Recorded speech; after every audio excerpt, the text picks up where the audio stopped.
হিংসা বরাবরই কিন্তু আমরা এই শব্দটার সাথে সবাই জড়িত, তাই না? কেউ কার ফ্যামিলি দ্বারা, কেউ কার বন্ধু বান্ধব দ্বারা, কেউ জায়ের দ্বারা, মানে কেউ ভাইয়ের বউয়ের দ্বারা, কেউ ননদের দ্বারা, কেউ পাড়া প্রতিবেশী, কেউ স্কুল ফ্রেন্ড। সব জায়গাতেই কিন্তু এটার সম্মুখীন আমরা মোটামুটি সবাই হই, তাই না? আর এই জিনিসটা কিন্তু অনেক খারাপ।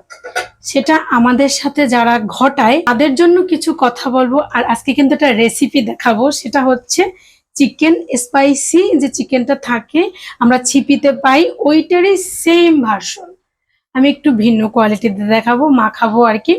যাক, তো সেটার সাথে সাথে কিছু কথাও বলবো।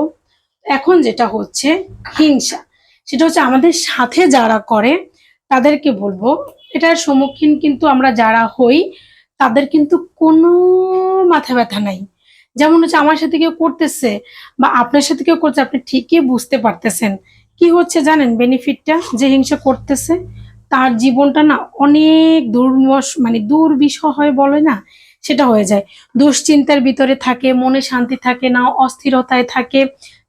শেষমেশ কিন্তু বিপদটা তাদেরই, এটা কিন্তু আমাদের না।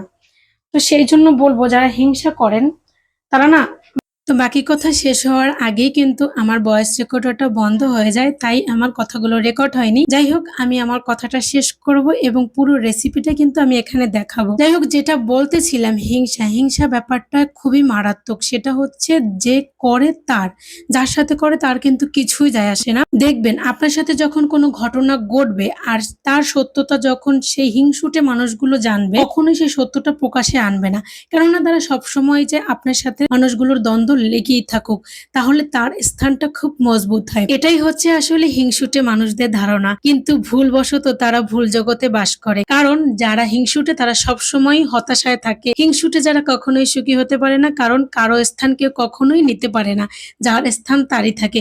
যাই হোক, আল্লাহ তাআলা এসব মানুষদের স্থান যেন মজবুত রাখে। তবে কি জানেন, এসব মানুষগুলোর মুখগুলো কিন্তু অনেক মায়াবী হয়ে থাকে। দেখবেন অনেক সময় এসব মানুষদের সাথে আমাদের কষ্টের কথাগুলোই বেশি শেয়ার করে থাকি, আর এই সময়টারই সুযোগ তারা নেয়। যাই হোক, কোনো ব্যাপার না, আমার সাথে এরকম অনেকবার ঘটেছে। এখানে কিন্তু আমি আমার পুরো রেসিপিটা দেখিয়ে দিয়েছি। হ্যাঁ, তো কফির বক্সে যেটা আমি দেখিয়েছি ওটা কিন্তু টেস্টিং সল্ট, আর আমরা রেস্টুরেন্টের খাবার খেলে মোটামুটি কিন্তু টেস্টিং সল্টটা থাকে। আর বাসাতে যদি এরকম খাবার আমরা রেডি করি, হালকা একটু টেস্টিং সল্ট দিতেই হয়। জানি টেস্টিং সল্ট স্বাস্থ্যের জন্য খারাপ, তারপরও দিতে হয়। যাই হোক, আজকে কিন্তু এতটুকুই ছিল। আল্লাহ হাফেজ, সবাই ভালো থাকুন।